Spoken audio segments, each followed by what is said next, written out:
All right, guys. Good morning. I'll have a video coming out here shortly, next day, probably, or later today, probably tomorrow, about the card show I was at here in St. Petersburg. We have another card show this weekend. It is the Clearwater Card Show. That's one where you get the ability to get some autographs on Saturday. This week's autograph people are going to be D. Brown from the Celtics. Won a slam dunk contest. O.J. McDuffie. Joe Horn, and I can't remember the fourth one on the top of my head. There's four. What's going on right now? Last night, Connor Bedard making his first NHL start. That was very exciting. You could definitely see the hustle in the kid. He's a small guy, so you got to figure out, does he become that guy that can withstand the punishment of the bigger guys? Coming up in the leagues, you get hit in this league. He got hit, a few times last night. I know one time he got hit real good, just taking a shot. He got a nice little shoulder to the body, knocked him down nice and easy. But I wonder if he's going to be able to sustain more than anything. We've seen some of these smaller guys that are real chippy do very well, but they have to become very gritty players. And Connor right now looks a little bit like a pretty boy. But so did Crosby, and but Crosby's is bigger, so you gotta take that into consideration as well. But super exciting. You can see him whipping the shots and stuff. You see the tools, and you just got to figure out when's he gonna put it together, because some of the shots he was taking last night, I guarantee if he took those same shots a year or 2 years from now, those shots probably go in without a problem. He was definitely getting really quick, just trying to put the puck on the net. And I don't think he was running a lot of accuracy through a lot of what he did. But it's going to be interesting to watch. Obviously, baseball playoffs are going on. I think everybody's going to have to watch out for the Rangers at this point. And then Corey Seager, they walked him, 4 straight times or something, and treating him like Barry Bonds. He's a great player. He's always been a great player, and just the market and him being hurt and maybe overshadowed a little bit, and on the Dodgers, just didn't give him the due that he really deserves. But Corey Seager's a fantastic player. He's probably no less than a top 10 player in baseball, possibly a top 5. I think after this season there might be a more focus on Corey Seager moving forward. But I'd say watch out for Texas right now more than anything. Going into through these playoffs, the Orioles aren't going to have a chance realistically to beat them. They don't have the overall pitching staff, and their guys are so young. I don't see it. I think right now, if I'm taking somebody from the AL, it's going to be Texas for sure. The NL, I don't know. That one's still, it's hard to discount the Dodgers, and Philadelphia is so scrappy. I don't know what the Braves are doing. It's like they've kind of imploded a little bit, in my opinion. So it is what it is. Hobby talk wise, everything's just about a lot of negative stuff continually over and over again. And if it's out there, it's out there. We're all just waiting to see what's going to happen with Fanatics each time they make a move or do something, how it impacts the market. That's where we're at now. Fanatics is running everything for the most part. Product's still not great that's out. Not the flagship stuff we like to see. We don't know what we will and won't see also from Panini still. I know they're allowed to keep making stuff up to so long, but what's that cutoff, and what does the cutoff look like? And are they even attempting to pivot on the backside? The biggest thing is, what is Fanatics going to do with the football availability to that license? Do we get football product from Fanatics before Christmas?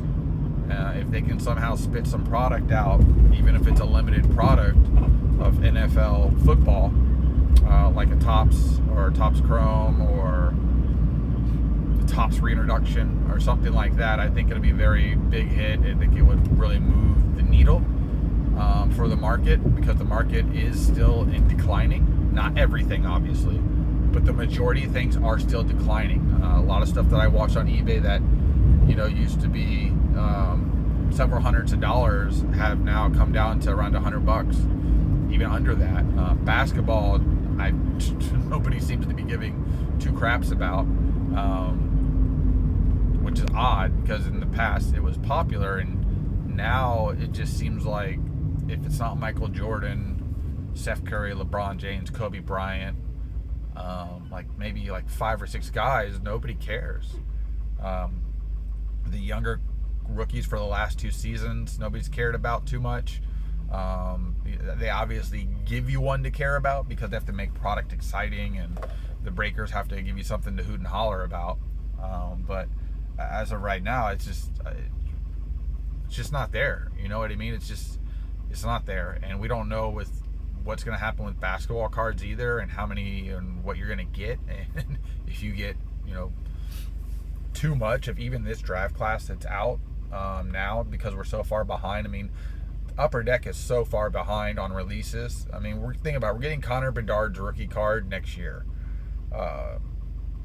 unless they push Series 2 to December or something, and that's bad. You know, that product should have been out before he played. If they wanted to sell the living crap out of it, truly sell it, they would have figured out a way to drop that, or drop a card for him in a product earlier. But, you know, everybody's going to want the Young Guns flagship, and then, you know, after that's all higher end product anyway, because it kind of just jumps drastically in hockey, especially, to where, you know, you have your Young Guns, and then maybe like an SPX or SP or one of the other bigger ones that they do for their sets. What is it? I'm trying to think what their version of National Treasures is, like Ice or something. I don't know. I can't think of it at the moment, but that's what they needed. That's the thing that perturbs me the most about this with the Connor Bedard thing and sports cards is, like, why is Upper Deck at least not doing like a Topps Now version of cards that you can get on their website? Or even it's a random draw. I don't really know. Just something to get some money out of this. I mean, they're missing an opportunity right now because, God forbid, the kid gets hurt and he's not even playing.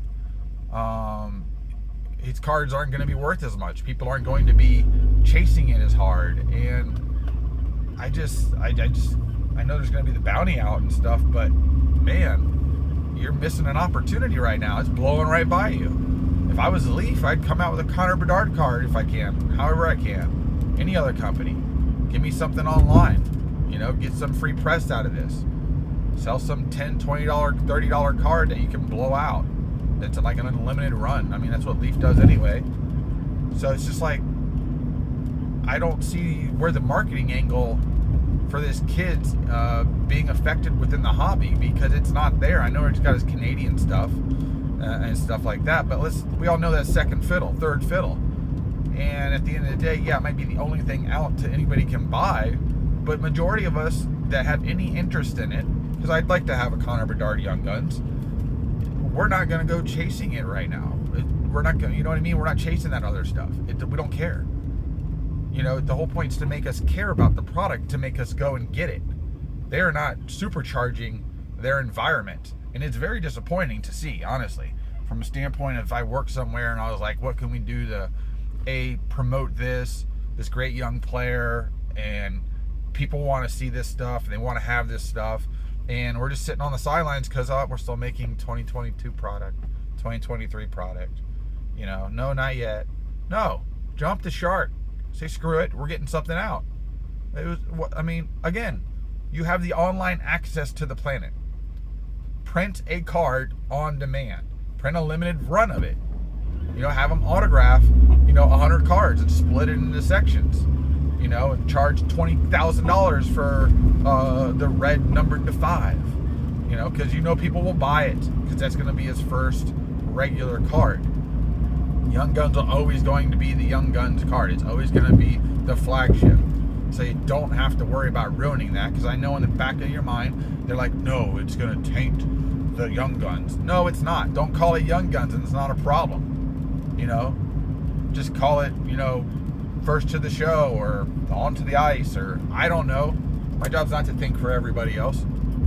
Unless you want to pay me for it, then I'll be happy to think for everybody else. It's just one of those things. It's like, why are they blowing this opportunity? I don't know. I guess I just want more out of the hobby. We all want more out of the hobby. We all want things that would interest us and make things in product that we would enjoy. Because a lot of product is out there that I do enjoy. They just take bad angles on it. Or the insert is misused, is possibly the way to say it. Because you're just preying on one version of an insert. You know, the kabooms and the downtowns, they're starting to get old. Okay, they really are. It's overlap, same players, just keep throwing it up. Like, start mixing it up a little bit. I understand you probably need to make a Mahomes and a Josh Allen. But, like, for instance, for the Bucks, can I get Mike Evans, Chris Godwin? Can we get a Vita Vea? That'd be a weird card, you know, but fun, of a very good player. That's like, you know, or an Antoine Winfield. Like, there's other teams that have a lot of other players that are really good that don't get their opportunity to get into one of these type of cards that people would like to own. And I don't get the overall thought process, because let's face it, Justin Fields looks like garbage. Stop making a card of him for Kaboom. We don't need a Justin Fields Kaboom anymore. We don't need a Justin Field downtown anymore. And if he's the only player on the team, then don't make one for the Bears unless you want to make a Singletary or McMahon. You know, we already had the Walter Paytons. It's just, I don't know. I see ways to improve all these things constantly and make them more interesting, and I don't feel like whoever's making the decision on the backside is allowed to make a decision. There might be people that work for these companies that either, you know, if you've been in something for so long, you can't see it from the outside in. And you're not willing to change, or somebody else isn't willing to change. And I'm not saying change the whole thing right away. I'm just changing things here and there. Separate the product to where you have to get different versions of each version of Kabooms or Downtowns by going to a secondary product that you sell.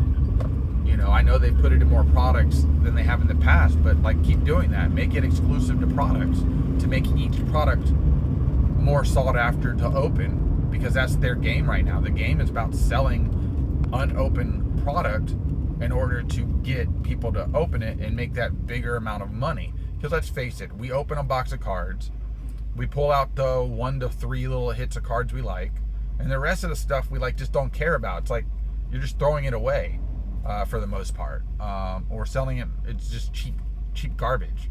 And at that point, would we rather have a pack of cards that just has a core set of cards and a low print run on the base set? Because sets aren't collectible like they used to be anymore. There's a very low percentage of people that are collecting sets of anything new, especially. And if we do buy a set of anything new, it's because it's a special design on a set and has a special insert in the set box. So let's just start pulling back on the whole, every card that we make has to have 100 something card set, and just sells individual higher end packs. I mean, the problem with the higher end packs that we get today is it's not like it's $20 to get into a pack for 3 hits. It's $20 just, or it's $30 to get into a blaster box that you still get 3 or 4 hits, because you got to think about it. A lot of these have a colored parallel for retail. So let's say you get 5 packs, they're going to give you 5 colored retails, and then they'll guarantee you one of 30,000 different inserts that they do at different levels that they can put in the pack to open. You know, I know the idea of getting something and opening one pack feels like crap, but at the end of the day, if I'm going to open up 5 or 6 dead boxes anyway, and then hope to hit something here and there, I'd rather just have that pack moving forward. And I know at some point you might see a couple of these type things start to emerge, at least them try it. But I know with the ripping aspect and the breaking aspect, more is better to them, because when you get into a break and it's over in 2 minutes and you spent $150, $200, $300 and you got nothing because of 5 cards, do you feel better that they opened up a case of something and you got a stack of Jamal Adams cards, so you feel good about that after you spent that $150 because one's a refractor and it might be worth 50 cents? No. So I think sometimes looking at the big picture, and I'm not saying all product, we still need sets of stuff, but not sets of everything. I've always liked the Chronicles version of sets that they make. It's a lot of rookie cards, very few base cards related to just the everyday player that's a veteran or whatever. I just wish they would do that a little bit more and make every pack more exciting by combining 3 or 4 sets with, and they do it already in there, but it's just like it still could be better. And I don't know, I'm just kind of rambling on here, guys. I just want more out of the hobby. Even right now with me looking for stuff, I go to get ready to buy something and I'm like, I don't even need it. I was like, I can look at it from here. I don't have to own it. And that's where I'm at right now. It's like there's certain cards I greatly enjoy and I always like looking at and having around. But at the end of the day, all the other stuff, am I just holding it to try and make money on? Am I just waiting for something? Am I just too lazy to try and sell it because reselling is a pain in the butt?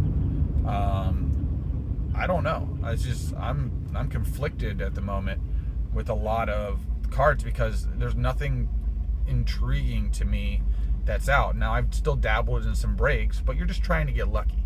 Even as I'll get into a break and you always end up, I like randoms because when you want to pay for the good team, it's ridiculous, and your chances of hitting are actually very, very little on a lot of products. But for example, I was in a Topps Chrome case break for a Blasters, and I go out 2 teams, which I don't think I even hit anything major. I have the Orioles as one of them, so I'll have a bunch of Gunnar Henderson rookies and stuff like that. But there was a Taco Fractor pulled.